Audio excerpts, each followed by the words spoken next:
Hello and welcome to a history of modern Germany here at Eastern Oregon University. My name is Philip Travis and I will be your instructor for this course. I see some very familiar names on the roster, so it's really great to see some of the students returning to my classes, and you should be pretty familiar with the format of my classes. I see some new names as well on the roster, so welcome to your first experience in one of my online courses here at Eastern Oregon University. My online courses, I think, are pretty engaging and should be pretty fun and thought-provoking. In the class, we don't simply have reading assignments and quizzes and tests. Instead, I provide, like this, I provide a myriad of videos to provide other sort of levels in the learning experience. So every week in this class, you will have a weekly announcement video like this, and you'll find it right there in modules. As the class progresses, I open up each module each week. So I don't open the whole course up. We follow the course weekly, week by week. And so the first week will be opened, and then the second week will be opened. I open all of the modules typically on Sunday before the week that they start. When you enter into the modules area, you will see an announcement for the week, just like this. And these are these video announcements that I use to sort of, allow you to sort of get a feel for your instructor, myself in this case, as well as to keep you informed with what's going on in the class. These announcements, I also provide tips for tests.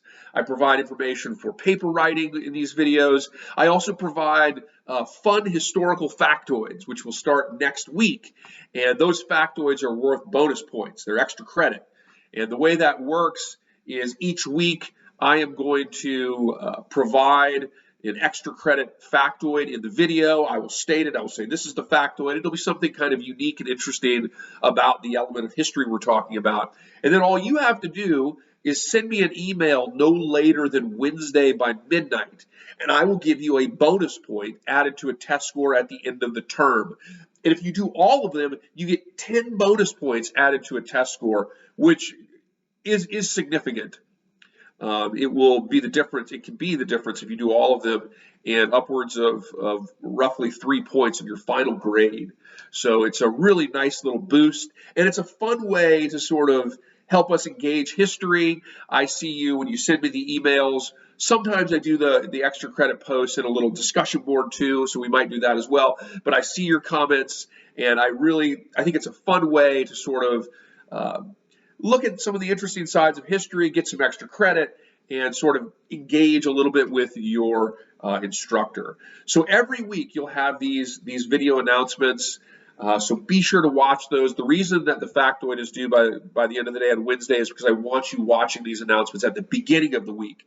Because if you start thinking about the class at the beginning of the week, you will do better on all of the assignments rather than if you just wait until Friday and try to cram it all in. Instead, we're going to, we practice this class as though it's a normal class, like a face-to-face class almost, in the sense that we progress week by week, and I want to see you engaging in classroom activity, early during the week so that we're not just trying to cram this into a day or two.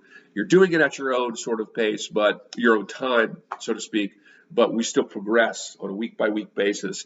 And everything you really need to know in this class really comes through modules. So look at the syllabus. You'll see the syllabus tab there. Of course, the grades tab and things like this are important, but the most important tab for following the course is modules. Modules is where you will find a link to every assignment. In modules, you'll see a readings and assignment page, which breaks down the readings for the week, gives you discussion topic. I provide historical photos, artwork, imagery, these types of things in there to sort of enhance what we're thinking about visually. And there'll be a discussion forum every week. In the discussion forum, I ask students to make one post and reply to classmates twice in the discussion forum. Posts and replies should be of a substantial nature. They should engage the assigned material. Likewise, I want you to begin activity in the discussion forum no later than Thursday, and I want to see activity over 2 separate days. So if you made a post on Wednesday, reply twice on Friday, you'd be good. If you made a post on Thursday, reply twice on Saturday, you'd be good. As long as it starts no later than Thursday, and there's one post, two replies, unless otherwise noted, and there's 2 separate days of activity there. And the reason, again, that I do that is because I want us engaging the material early. I want us to be active in a discussion, and I want us to be thinking about and working on the materials earlier in the week. Other materials I provide in this class, I provide video lectures. So every week there will be a video lecture in the modules area. And this is a PowerPoint that I turn into a video. And the video is based on an aspect of our reading, the subject that we're learning for the week. They're very, very helpful for people. They give you a feeling. They range from usually about 20 minutes to 30 minutes. Sometimes they get a little long-winded. I try not to, but they can get longer than 30 minutes, but I try to keep them in the 20 to 30-minute area. The reason I do that is so in the online classroom, again, you can have that feeling of getting a lecture from your professor.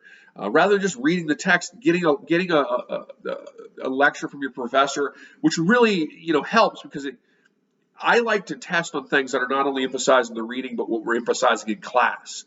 So things that we're emphasizing will come out in those lectures, and it will really help you to, I think, understand the reading, the class material, and be preparing for tests and so forth. So every week there's a video lecture. I also have short little, films, you might call them, that I've shot from historical places across Europe that I use in this class, but particularly in this case from Germany.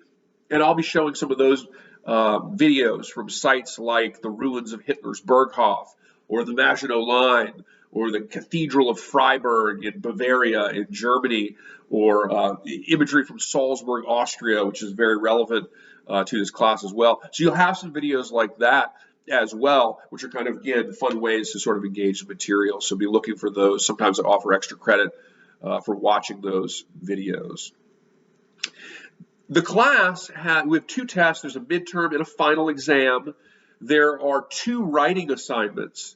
One writing assignment is a research paper, and during week 5, I will ask you to submit a thesis statement. Preliminary thesis statements can change, as we know, and adapt, and that's fine. That's why I want to see it, because I might say this is a great thesis statement, or I might say, gotta work on this, think about this, this, and this. But I want a thesis statement and a list of 5 academic resources submitted in week 5. And the research paper, which is a 6 to 9 page paper, is due the end of the term. The other paper we have is a primary source analysis paper. So the textbooks for the class, we have by Martin Kitchen, we have a History of Modern Germany. That's going to be the reader we're really starting out with. It's sort of the overarching textbook of the course. And then we have by Muller, we have a primary source reading on life in Nazi Germany. The Nazi state in German society, I believe, is the full title of the book. But I don't have it in front of me. But it's a primary source reader on Nazi Germany, and then we also will be looking at the book by Joseph Bendersky, A Concise History of Nazi Germany. A big chunk of this class will certainly be examining the issues associated with the rise of Nazism and fascism. We'll be thinking about how that happens. Why is it important for democratic societies to understand how fascism occurred in likewise a democratic society in Germany, the Weimar Republic in the 1920s and early 30s.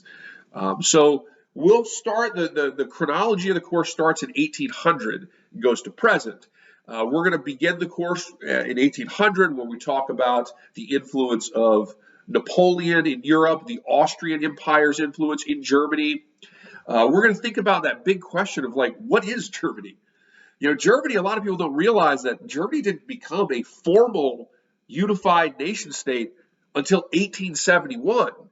And it became a unified nation state to a large degree through conflict, through wars, which were used by largely the political ruling class at the time as a way to create narratives of national unity, particularly in far-flung areas of German-speaking areas. So the question is, what is Germany? How does the German nation become born? What are the consequences for that? What does it? What does the German nation really? What does it mean when it is born? How does that meaning change? What are the consequences for that? And then how do we think about the German nation today? That's a theme we'll be talking about throughout the class. So we'll start with the history of modern Germany, and then when we get to the midterm, we'll be looking at the rise of Nazism in Germany. And we'll be looking at the primary source readings by Muller, and we'll be also looking at Bendersky's A Concise History of Nazi Germany before we get back to the kitchen book in the class. So that primary source reader, you will be using that to write a primary source analysis paper, which will be due, I believe, week 8 is when we'll have it due. Though some of those dates can be tentative, but that'll be due week 8.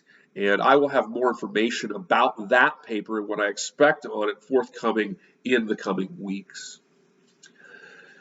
I think that's about it. I've gone about 11 minutes. My announcements are getting longer and longer, it seems. Remember, next week we'll start the fun extra credit factoid activity. So just watch the announcements at the beginning of the week. Email me the factoid. Or I might use the discussion board, post in the little discussion board for extra credit no later than Wednesday by midnight, and you'll earn bonus points towards a test score at the end of the term. There are, by the way, weekly quizzes. We do have a discussion forum. Please watch my weekly lectures. And let's have a great term. I think we're going to have a lot of fun in this course. The history of modern Germany is a really important subject to study for some of the reasons I just mentioned. Why does fascism and Nazism, why does that occur in Germany in the 20s and 30s? And why is it important for democratic societies to understand this, years later? After the fact, through the 20th century into the 21st century, what's the lesson there for the world? What does it say about nationalism? What does it say about the emergence of Germany as a nation state? How has that shaped the geopolitical map of Europe and so forth? So it's a really, really important subject. I think we're going to really have a lot of fun in this class, and I look forward to engaging with you in the discussion forum. I will be active in the discussion forum. You'll see me post in there. Replies to your professor count, by the way. So you don't just have to reply to classmates. You can reply to me. I will make posts every week in there. I will reply to some of your discussion posts too, as we kind of try to shape the direction of our discussions. So let's have a great class. I'm really looking forward to this term. And let's have a great term, and I will see you in the discussion forum.